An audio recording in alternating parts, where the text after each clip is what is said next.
So, in case you don't know me by now, I'm Richard James Burgess. I'm CEO of A2IM. In case you've been wondering who's this weird guy who gets up here every morning and says stuff. And welcome to day 3 of Indie Week 2018, presented by Sound Exchange.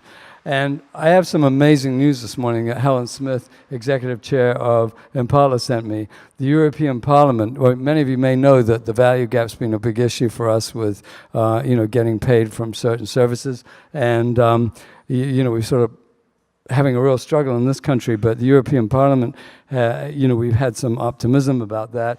Well, this morning, the European Parliament has unequivocally stated that online platforms distributing music and other creative works must get licenses for use of those works. Now, there are more steps before this becomes law in Europe, and there will be more opposition. There'll be a lot of opposition to this.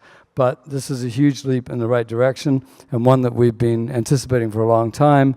And our Congress should really do the same thing and help protect creators in the same way. But anyway, good news. It's always nice to get some good news. I want to tell you that, thank you. And by the way, that's due to a lot of hard work on Helen's part and Impala. So, Impala's the European Trade Association. There are a bunch of other trade associations for each different country.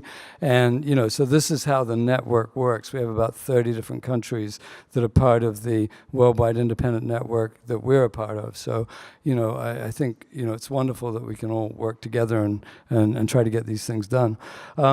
A2IM has, for the first time, created a silent auction. We have some truly priceless, one-of-a-kind items available, including a Taylor Swift signed guitar and a Godin guitar that's going to be signed by the Libera performers.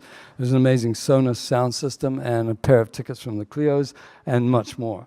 You can place your bid either online at biddingowl.com/A2IM Indie Week 2018, or you can just step outside the door and turn right, and it's right there, and you can place a bid right at the table. Auction ends right after the Libera Awards on Thursday, June 21st.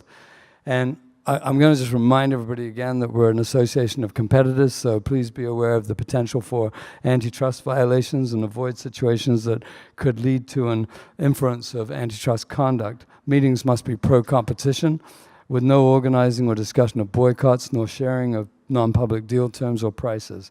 If anyone violates these guidelines, please object and state the reason why. If the discussion or behavior continues, you should leave the meeting and say why you're leaving. So we're down to the wire now with a limited number of GA seats for the Libera Awards, and you can buy them just outside the door in the Squarespace studio at the registration desk. If you don't care about the 9 incredible artists playing, or, celebrating our independent success and the 9 new awards categories, you should care about the networking, because the networking is ridiculous. I mean, it's good here, I know, but there it's amazing. There's about an hour before the show starts, there's about 2 or 3 hours after the show ends, and if you're not done by midnight, you can go to the after party, as I always call it. This morning, we're lucky enough to have Kevin Liles with us, and this is one of the most meteoric label stories in recent years has been the rise of 300 Entertainment. In the 6 years since 300 started, they have become one of the top 10 US-based independent labels. We're incredibly excited to have 300's co-founder and CEO, Kevin Liles, as our keynote today. Kevin doesn't just welcome change, he embraces it with open arms, and that mindset has ensured his place in music history as one of the industry's most consistent game changers. Not only has he pushed 300 Entertainment to the forefront of streaming, he previously masterminded Def Jam's expansion into video games and television in the late 90s. Whether heading 300, running his own KWL management company, or overseeing his charities such as Kevin Liles for a Better Baltimore and the Make It Happen Foundation, Kevin remains on the cutting edge. And it's a privilege and an honor to welcome keynote speaker Kevin Liles to the stage today.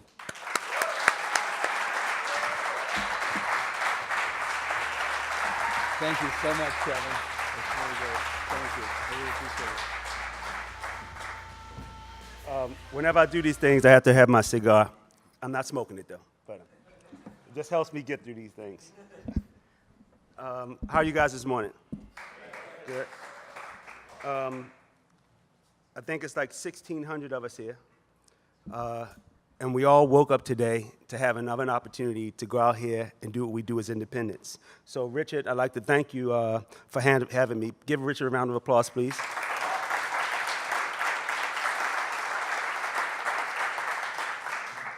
I'm going to stick the script today. Normally, I throw the script out the way, but I have a lot that's been pent up in me around what's going on in the industry. So I feel blessed to be here at ATIM's Independent Week. And I'm here to give you some of my insights, but I also want to learn from each of you. I want to share my thoughts of the music business and where it's going and who's going to be leading it. And so I really want to take the time to talk about us as independents, because I believe the future of music will be built by independents. The future of our business will be shaped by the risk that we take or by the risks that we don't take. And I want to encourage each of you to take those risks. You know, 6 years ago, everyone thought we were crazy to start an independent platform in the midst of a declining industry. But our founding team took the risk and paid off. Still, before we get too far ahead, I want to be helpful and consider the lessons that I've learned personally, and some of you have learned over the years about how our business has evolved. So if you indulge me, I want to start and tell you a quick story about how I got hooked on the music business. It all started as a teenager growing up in Baltimore. Anybody from Maryland? We call it B-more. Not that many of you know this about me, but I actually was an independent artist. Actually had my own independent label. My friends and I had some modest success with a group that DJ'd 8 turntables and rap called Newmarks. We even had a song that played on V103 and WEBB at that time. The record was called Rhyme So Deaf. But where the story went from ordinary kid trying to reach his dream to some crazy shit that only could happen in the music business, my second single after Rhyme So Deaf was a record called Girl, You Know It's True. Now, some of you might say, well, I remember that record. Other of you kids might be saying, what the hell is he even talking about? But for those of you who need to know, it's 2 words, Milli Vanilli. Little did I know at that time, my song was being played internationally around the world, thanks to independents like Bluebird and ZYX. Fast forward a year later, 2 German lip-syncing good guys were given a Grammy, stripped of a Grammy for a song that I wrote in my basement. At 16 years old, most kids are focused on sports, girls, SATs, and prom. My life revolved around a song that sold 18.5 million copies worldwide and ended up in a multi-million-dollar lawsuit. Suffice to say, it was an interesting introduction to the music business. And as crazy as the whole thing was to a 16-year-old, I thought it was a blessing. It taught me that some important life lessons. You know, it opened my eyes and helped me understand what I needed to do to learn about the business of music. I learned the importance of quality management and why you need to have an experienced partner by your side. I learned the importance of artist development because, truth be told, the street kid from Baltimore would have never been doing this on stage like Milli Vanilli. It would have never been that big if it wasn't for them. But I had to understand certain things had to be developed, and I wasn't developed to travel the world in that way. And most importantly, I learned that sometimes the music business is really about the business of music. That time was the beginning of my personal motto: I will never again be for sale. My name is Kevin Liles, and I'm not for sale. That idea, not for sale, is at the core of what we do at 300 every day, always putting our art and our artists first. These experiences and ideas stuck with me all throughout my career, no matter what I was doing or where I was doing it. But maybe the hardest lesson I had to learn was how technology flipped the whole music business. I've been in the music business since I was 16. I'm 50 years old now. So I've seen it come and go and change in every which way. When I took over as president in 1998 of Def Jam, I saw a need to diversify quickly, and it became a high priority for us. In 1999, Napster was born. Back then it wasn't music and tech like it is today. It was music versus tech. We were $15 billion industry that was heavily dependent on CD sales. We were thinking Napster and like the copycats that the backdoor to rip, to steal music and the whole thing. We thought Sean Fanning was the ultimate villain. But see, consumers knew how to rip music way before Napster arrived in 1999. To be clear, I'm not defending Napster. I'm not defending any of them, but they were just at the point they broke the dam. But people were burning CDs back in the day. The creators of music didn't see that from the money. But the people who created the compact discs and the players got paid. Before that, when people were pulling songs off the radio on cassettes, artists weren't seeing a dime. You remember we had to press the record button and the play button to actually record. But the company who sold the cassettes did. These were killing us slowly, but we were making so much money, we did not care. The advances in peer-to-peer technology created a critical mass where it all started to fall apart. Looking back, I learned 3 critical lessons in those years. Number 1, never take your eye off the future. It will be your reality soon enough. Number 2, always value your work and yourself. If you don't, someone else will set the 99 cents, the $1.29 value for you. Number 3, tech should be viewed as an ally, not an enemy. Everyone in this room wants us to get better compensation from streams, and so do I.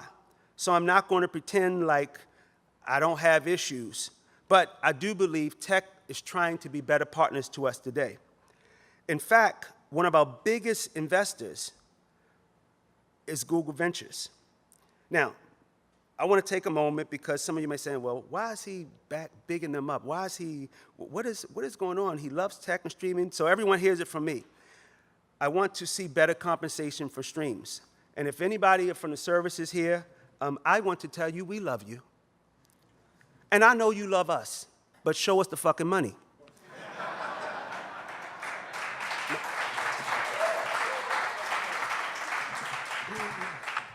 But my point, I told my guys that one would go off. They said, no, you shouldn't curse. I said, fuck, that's okay. But my point is, the situation is 1,000,000 times better than it was. Today's tech companies, I don't feel that they're barbarians or they have the egos that they did before. And as a matter of fact, a lot of the people that are running the companies that are being planted inside of them are friends of ours. Troy Carter, who was one of my first street team members back in the day over at Spotify. My partner, and I've been with for 25 years, Lear Cohen, at YouTube. We have some friends, and I can go on to Steve Boom and the rest of the guys, so I just feel that people, they're doing their jobs, and we have to just continue to fight the fight for what we love to do. But it's next level when you get to go down into Times Square and see Spotify's big billboard, and I get to see Grizzly there. You know, then you have Apple, who has a slot up next on the James Corden Late Night Show to promote channels, and then YouTube with their Artists on the Rise program to help promising artists break out, and they did a great thing with me with Highly Suspect, one of our artists. Here's my point. When it comes to technology and the future of music, as an industry, we should collectively embrace high-volume, low-margin business model. We have to embrace it. By fully embracing streaming and taking advantage of emerging market growth, tech companies and music labels can build a better future together for artists, for labels, for tech platforms, and most importantly, for the consumers and lovers of music. Yes, it was a very painful decade that we all went through. And to say we figured it out, I can't say that. I say we kind of getting our feet back, but we grew smarter. We learned to adapt to the new realities of the business, and I argue that we emerged a more scrappy, stronger, and better business. And all that history brings us to today. With my background, I'm sure most of you think, why would he go back to run an independent? The truth is, I've always been a champion of independence and independent music. 30 years before 300, I was an independent artist, as I said, and I owned a label called Marx Brothers Record. Yes, back in the day, I used to order my vinyl and take boxes to mom and pop stores on consignment. That's why the work I'm doing today with 300 doesn't feel like a new chapter, it feels like a homecoming. But the biggest reason I believe the work we're doing at 300 will have a longer legacy than anything that I've done in my career, because truly as an independent, I can say I don't give a fuck. I'm doing it or I ain't gonna do it. I feel that because there's opportunity to change the business in the midst of this evolution. So I have to have a call of action today to take advantage of this moment. I encourage you to take risk. I encourage you to double down on your dreams and vision. I encourage you to double down on your actions. And when the right moment comes, if anybody ever played blackjack with me, go all the way in and go for the money. Because what's needed today in the music business is more courage and more speed. It's no secret the bigger you are, the slower you move. And it's no secret that major labels don't always act with courage. That's why I'm proud to be an independent. We're fearless and focused on the future. We're not afraid to take risks, move fast, and pursue what we love. 6 years ago, 300 emerged from lessons learned by an industry that was slow to embrace change and declined to take risks. So you know how I get shit done at 300? Lily Shy, positioning is power. Hey, John and Raina, great fucking idea. Matt, make sure you pay for this, and what's the data saying? Pete Salim, go to Detroit and sign a fucking artist, lock them in and get it done. Shadow D, get the record playlisted, then go to radio. Seriously, when we established 300, we put speed and embracing the future at the core of our business. That's why when we raised capital from friends across venture capital groups and private equity, we didn't just go to the usual suspects. We purposely sought out Google Ventures to make sure they understood what we were trying to embrace. We built 300 as a platform born to a native to streaming and a commitment to putting the creative community first. My CFO might correct me, but I think 93% of our revenue comes from streaming. Matt? Close enough? Close enough? Okay, cool. 89? Yeah, okay. He's taught well. But the idea behind 300 wasn't just to bet on streaming. It was to bet on the ability to partner with tech and partner with artists like we've never partnered before. Richard said we grew to be one of the top 10 independents in just 6 years. I'm glad there. Today we're representing over 100 artists. We've been experiencing over the last couple of years 20 to 40% growth. And then last year, I don't know what the hell happened. In 2017, we grew 72% year to year. And I sit and I think about that. In what business do you grow 72%? When 7, 8, 9 years ago, we were declining in double digits. So I'd like to continuously thank my great team. And our goal now is to sign, not to sign just the largest artists, but who's next? Those who know my background in Def Jam and Warner might presume 300 is oriented around hip-hop artists. And yes, it's true. I have Young Thug and Fetty Wap. And yes, we got at Migos to the critical point in their careers for Culture One. But 300 is far more diverse. We work with over 100 artists across all genres, from Highly Suspect to Cheat Codes to Meg Myers did an amazing job. Where were we, Lolly? Mercury Lounge. You don't even remember where we were.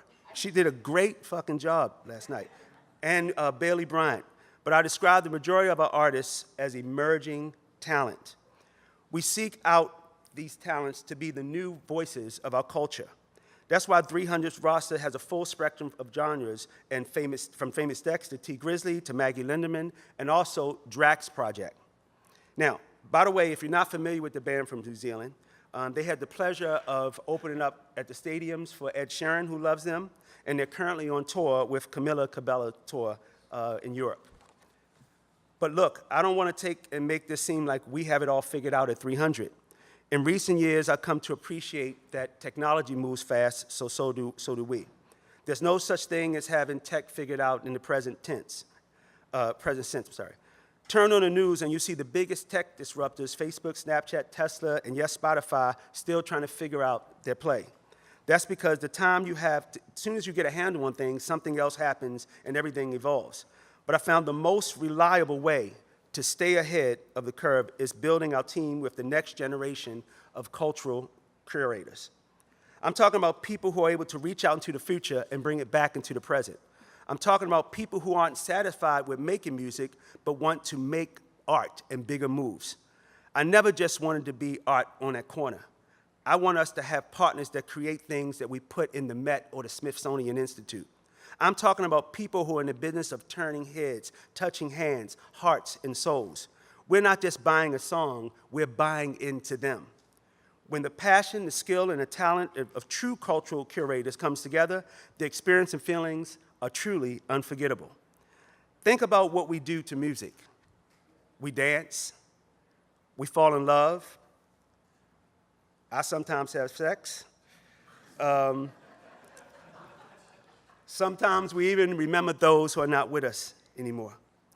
You can't forget experiences like watching Childish Gambino's This Is America video over and over to peel back the layers of the message.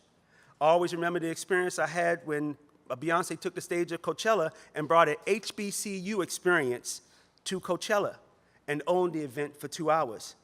And I'll always remember the magic of seeing an emerging artist for the first time and feeling like you've just been told a secret that you want to share with the world. When I first heard T. Grizzly's First Day Out, I knew it was special. But it hit a whole new level when I literally learned he made the record his first day out. 3 million singles later, helping him change his life, there was no better feeling for me.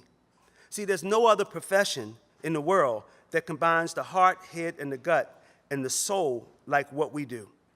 Not only did we help T. Grizzly build a brand, but what about reintroducing him to freedom? What about making him a better man? What about saying, hey, no longer will you have to be behind bars, and we want to share your gifts with the world? You truly cannot code what we do. We're more like lion tamers in other professions.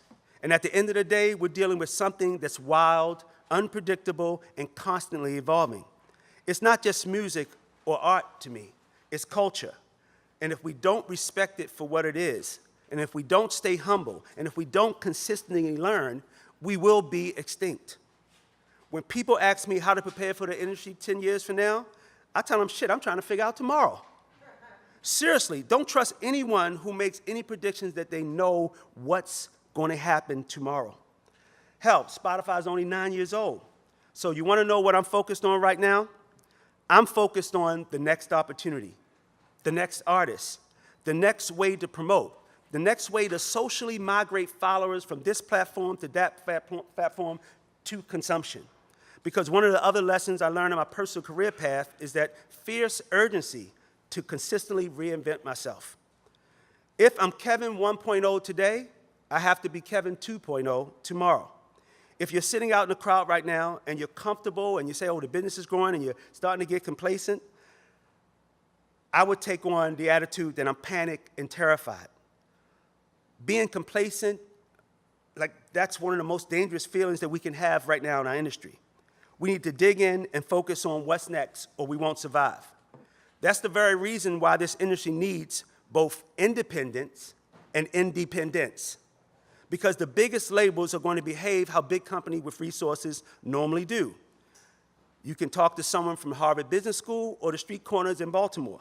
When you have a market cornered, a profitable product, you pour your money into the safe and you're guaranteed return on your investment. That means majors are going to overspend on proven content and even overspend on things they think they know. We were in the bid for artists for $75,000, $100,000. A label paid them $2 million. We were in the bid for $200,000, $300,000. Another label gave them $6 million. I'm talking about barely proven in any which way. But in recent years, we've seen majors continue to pour money into things that are not as proven. We spend hundreds of thousands of dollars, they spend millions and millions of dollars. And I'm not criticizing what people do, because everybody has their own thing. You know, I think that their role in this industry ecosystem is to do what they do. They maximize returns for their shareholders and owners by helping proven artists make more monies with better margins. What this means for us is that I never want to try to beat them at their game. I got to find my own way. We got to get there first, because when it comes to innovation and moving our industry forward, it's up to the independents to lead. To be clear, independents have always had a place in what's next, the next big sound, and where it was born and raised. They are always small in size and scope, but they weren't afraid to take the big risks that came with sharing their vision with the world. They weren't afraid to double down or innovate to support the music that they love. Think about Berry Gordy and Motown, planting their roots in Detroit, writing the future of the music. I guess, what was it? I guess you say, what can make me feel this way? I ain't crazy, God damn it. Think about the founders of Bruce Pavitt and Jonathan Pullman at Sub Pop, who in 1986 helped create the Seattle sound. They advanced the total reinvention of rock music that exploded in the early 90s. What was the Teen Spirit riff? Dun, dun, dun, dun, dun. Y'all know the record. See, my David Ruffin impression is kind of better than my Kurt Cobain, so I'm not going to try to sing or do any of that kind of shit. But think of Rick Rubin and Russell Simmons connecting in the New York dorm room before Def Jam took mainstream in the 80s. I still remember the first time I heard I'm bad. I'm the pinnacle. I reign supreme. I'm notorious. I crush you like a jelly bean. I'm bad. I remember that moment. Look at Brett Gurewitz, who is being honored by this very organization with Epitaph Records. Without him, there would be no Offspring or Rancid. Maybe my favorite story of scrappiness is Johnny and Marsha Zanzula of Megaforce. Now, together they helped introduce Metallica to the world, one of the biggest global rock bands ever. But they literally had to take out personal loans to do it, to even start Megaforce. Would you believe that people didn't want to invest in Metallica at first? They had to actually mortgage themselves to actually believe, because they believed in the band so much. It was personal to them. It was passionate to them. That's what independents are all about, taking those risks by any means necessary, saying yes when the world is telling you no, and then changing the world as a result of that yes. These independent labels were the labs of innovation that shot our culture forward. This success by independents across genres and decades tells me one clear message: there is no one way. I'm going to repeat it because it's important for you to hear. There is no one way to be successful in today's industry. There are artists that are having records that don't even play on radio, selling millions of equivalents. There is no one way. Yes, we need to have a mindset of an independent. And yes, we need unwavering passion for what we love. And yes, we need to have an internal clock constantly sounding the alarm that we have to evolve and grow. You see, we don't start independent labels to be like this company or that company. We start independent labels to share our culture and our love of music with the world. We don't necessarily intend to get big, but our dreams and visions were never small to begin with. That love and passion, that pureness and motivation is why disruptors will always win in the industry. Because our love is resilient. It can endure setbacks. And our mindset has to always be flexible. And that's what I preach at 300, flexibility. It has to start at the top. For example, where I sit, I am opening to purchasing or partnering with other independent labels. If the right opportunity came along, abso-fucking-lutely. In fact, part of my job is to make sure we're financed to jump into any kind of business we can, if the opportunity fits us. Similarly, at 300, our teams are empowered to make decisions that best fits them and our partners. We start by asking some of the hard questions. What really matters to you? What are your goals? What do you aspire to achieve in your career? Is this a hobby for you, or is it your job? Is it a hobby or your job, something you're going to commit to every day? We mold the very fabric of our company to fit our artists. We don't ask our artists to fit our company. You just need label services? Check. You just need distribution? Check. You need somebody to muscle and put the fear of God in somebody taking your daughter on to prom? I did that last week. Check. Seriously, you have to be open to whatever your artists and partners need. When servicing your artists, flexibility to me is key. For example, I want to consider a developing band called Highly Suspect. The night they were signed by Pete, my A&R team, it was 9 people at the show. Seven of them worked for 300. We devised a careful plan to move them away from the traditional strategies that people use for rock bands. To be candid, we thought if we just treated them as a rock band, we would just be lowering their ceiling. Instead, there was a very thoughtful plan that we toured the band constantly, presented them optically our way, and shared them with the world.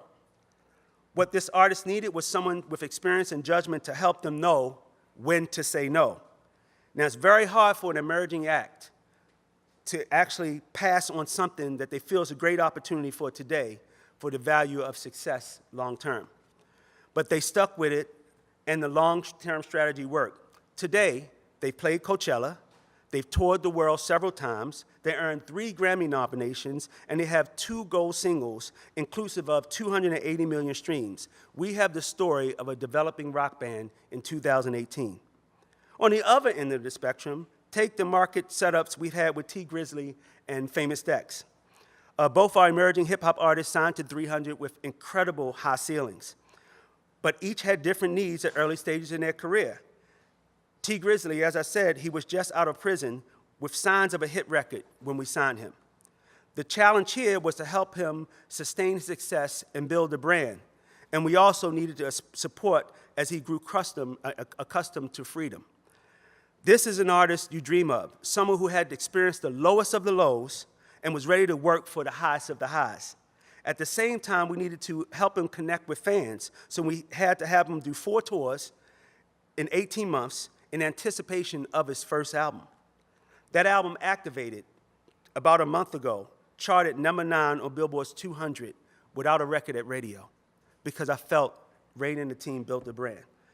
Meanwhile, Famous Dex, prolific young artist, massive audience on SoundCloud, but notably a massive fan base that wasn't consuming music like we needed them to consume music.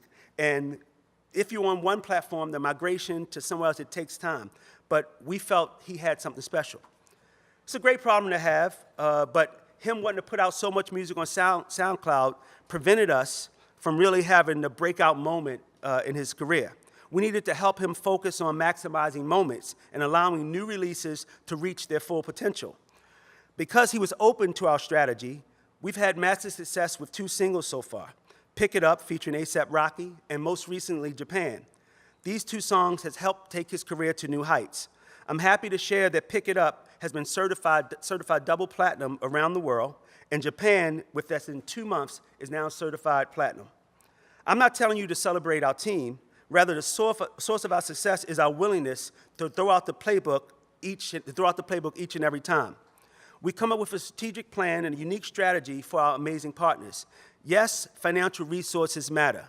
Yes, relationships matter. Yes, a laundry list of capabilities matter. But you've got to tailor the plan that's right for each artist.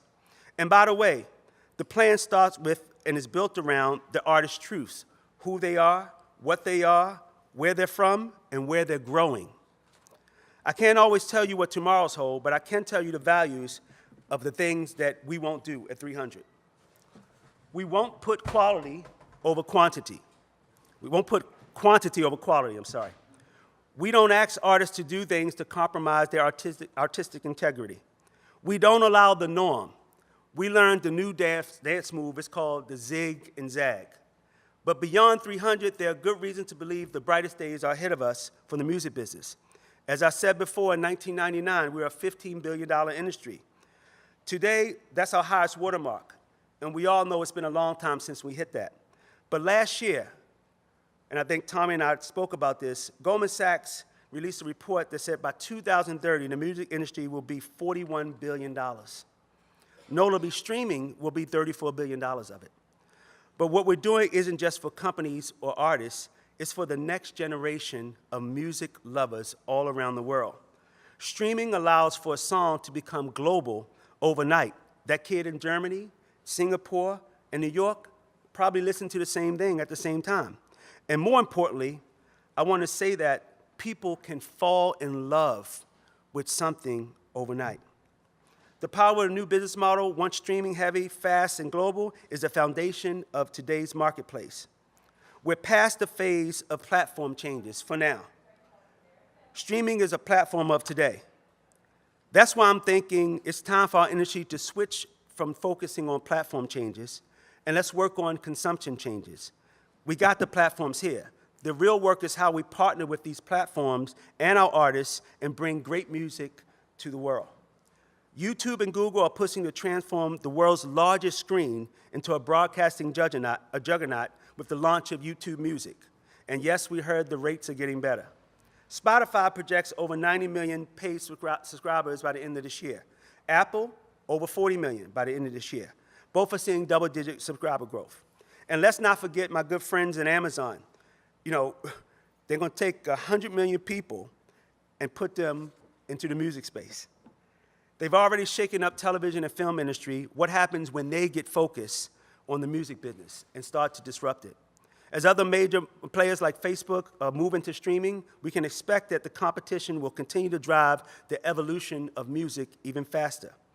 Because as the pie gets bigger, remember that $41 billion pie, these tech giants are going to compete harder and harder for market share. It's too big for them to ignore, and we all need to be ready to embrace changes that are about to come. I'd argue the smart move is to find new ways to create value together, because there's one rule I've always learned about music in the many years in the industry. Music never sleeps, so why should we? Everything is always evolving. Personally, I want to be the catalyst that causes evolution and revolution. I don't want to be the one scrambling to catch up. To be ready for the future, we need to make smart bets on today's what's next. I want to finish up today by urging you to, again, take risk. If you have an idea, don't just talk about it in your basement. Go for it. Double down on your dreams and visions. Make that hire. Sign that artist. Try that thing that an intern did. I was an intern in 91 and became the president in 98. They tried a lot of my shit back then. It's our work to be the spark, it's our job, to be the spark that helps our artists set the world on fire. To do that, we have to have that fire in us.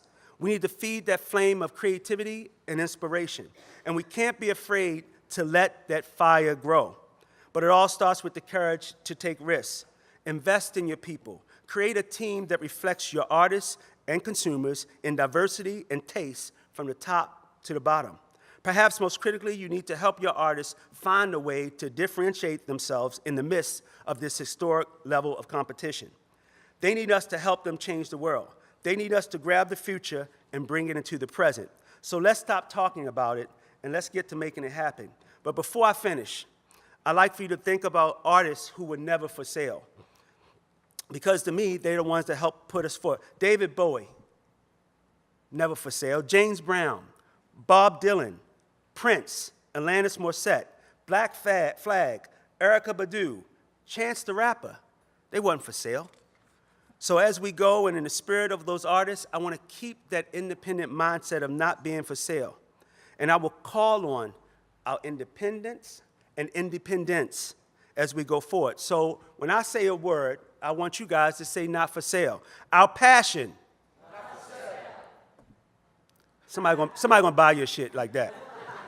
Our passion. Not for sale. Our heart. Not for sale. Our integrity. Not for sale. Our souls. Not for sale. With that, I'd like to share our new 300 campaign for 2018. Thank you and God bless.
I'm leaving cause I feel it coming creeping again.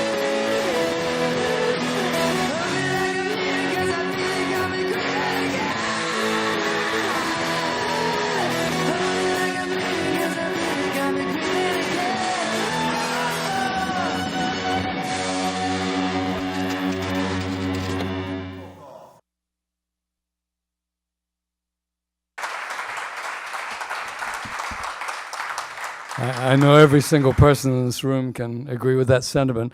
And Kevin's kindly agreed to answer a few questions. If you have any, we have a couple of extra minutes. So please, anybody have any questions? Yeah, we have one down the front here. Thank you, Kevin. Yep. Ross, thank you for your time today. Yep. How do you teach your team to deal with diversity? I'm sure sometimes you pursue an artist that you really want on the roster and it doesn't work out, and you use an artist that you want to keep. How do you keep, especially your young team members, motivated when you go through a really tough challenge? Always teach them that if we didn't get it, it wasn't meant to be, and we're better off to not have them. When an artist doesn't want you, you put yourself in a situation to not do a great job. And I never want to put us in those situations. Will I stand by my contracts? Absolutely.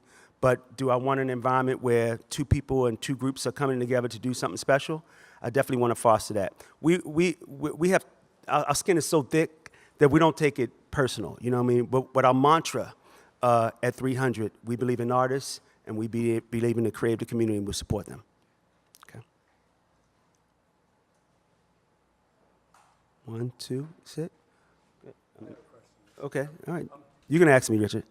Can I ask a question? Oh, no, go on down the front. Oh, sorry. I just want to know, as a label that's kind of starting all over again and you're kind of getting into really a technology, I don't know if you want to share some of the technology you're using right now in-house to organize and your team and the artists. I can only tell. Oh, repeat the question. Shit, that was a long question. No, he said, with technology and us embracing technology, you know, what things do we use every single day to help us be a better, more efficient, and faster company? In summation, listen, I can tell you that. I grew up on BDS and SoundScan, and then MediaBase. The shit that they're telling me about, now from the stuff we learned at Google and the Spotify artist charts and Connect and what's the other thing, Matt, you got me looking at now? Chartmetric and Audio Salad and DistroKid. There's so many different things out there, but it all starts with the music, and I believe data, we never had it before. We always had to go through somebody else to get the information, and now that we have I can tell you exactly what time people like buying T. Grizzly's music. I can give you that information, so I kind of know what time to put out the song. I kind of know where's his most viewed time on YouTube.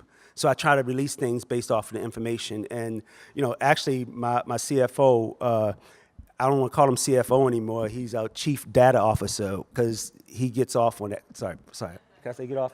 That's his thing. All right, cool. Okay, yes? Yeah, I'm just wondering, you mentioned earlier the major labels that are bidding you just for ridiculous amounts of money. Can you see that continuing from the major's point of view, just throwing millions and millions of dollars at new young artists? Is that something you can see continuing, or do you feel like eventually they'll price themselves out and then you'll be able to compete on a more even playing? The playing field is never going to be even. But it'll be a bubble, like it was before. Again, I've been doing it 34 years, and you can speak to anybody who's been doing it. It happened before already. But I pride myself in with our company. T. Grizzly was in. We heard the record, A&R flew to Detroit the same day. Found him. Said, "Yo, you can't leave without him signing." So we made it sure that when he left. We didn't have the paperwork done, but the deal was kind of done. You have to be there first. And the thing that I always say that a lot of labels don't do, they don't look at the value proposition both ways.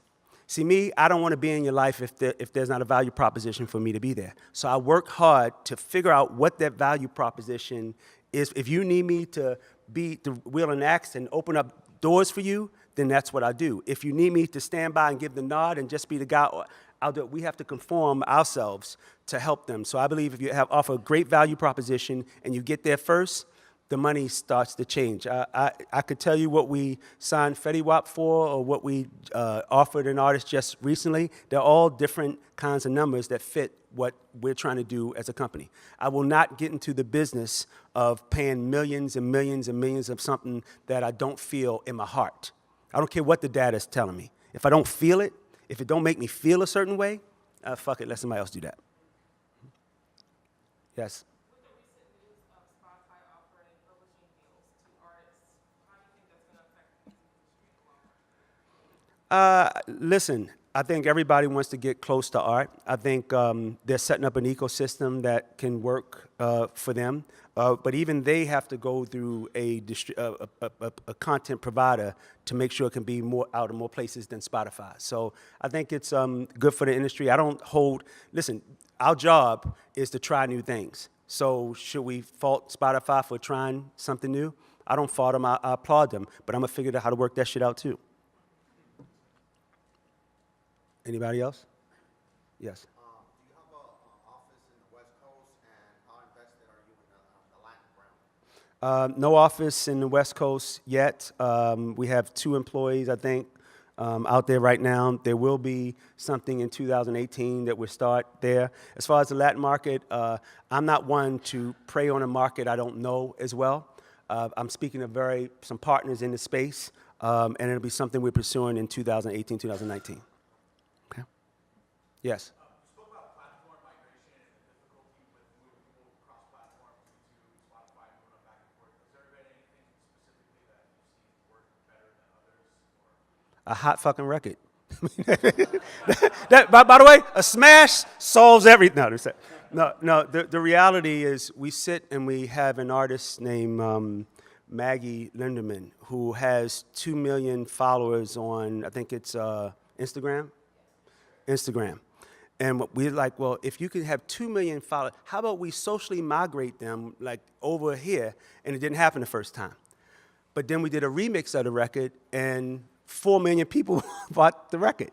It gets back to the music. And it also gets back to just because you have 6 million people on SoundCloud don't mean you're going to have 6 million single consumption equivalents here. It just doesn't mean that. You got to work every platform. You work BET different from you work Radio 1 or Clear Channel. Like it's really the same stuff to me. You got to tailor make it. You want big YouTube follow, work on YouTube. You want to migrate them, do something special over here so they have to go here. You know, we have artists that sometimes don't want to release videos on their own YouTube channel. They want to release it on WorldStar or this or that. And so we're encouraging them to build your own audience, to build your own network, your own platform to do things yourself. But the migration part, we're still in the learning process. Yes, ma'am.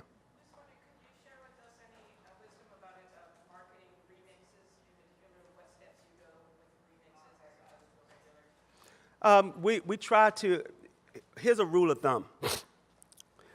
If I can't make the record better, it's not going to get a remix. Some records pick it up by Famous Dex. So, oh, we should do a remix. How the hell are you going to make that better?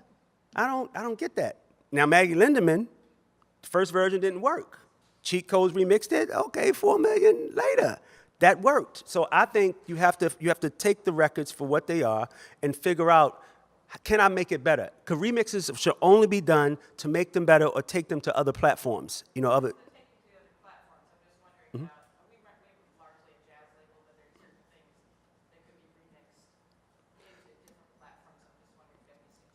No, I mean, if I wanted to, I'll give you an example. So I thought one of our records could be a nice jazz tune. So I went to the jazz artist and said, hey, redo this record that way. I would never try to do it myself. Hey, you producer, London on the track, go in and make a jazz record. That just wouldn't, I would go to the space professionals and have them actually redo it. And again, we don't do a lot of them at 300, but as time goes on, maybe we'll do more.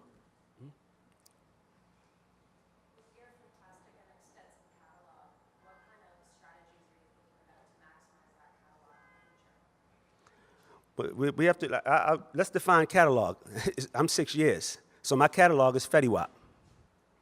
Migos, the best thing I could do for Migos is when Culture One is out there and culture 2 comes, make sure culture 1 is right next to culture 2. You know, because it's all, our catalog is new right now. We don't have anything that's older than 6 years. So I think positioning, of course, plays a role, but also connecting the tissue and reminding connecting the content and reminding consumers that, hey, before there was a culture 2, there was a culture 1. You know, pricing and things like that that we've done before. So because we're new, fairly new, 6 years, my catalog is really current for music for most people. Goody? Yeah. All right. Thank you guys again. God bless. Thank you, Kevin. Thank you so much. That was incredible.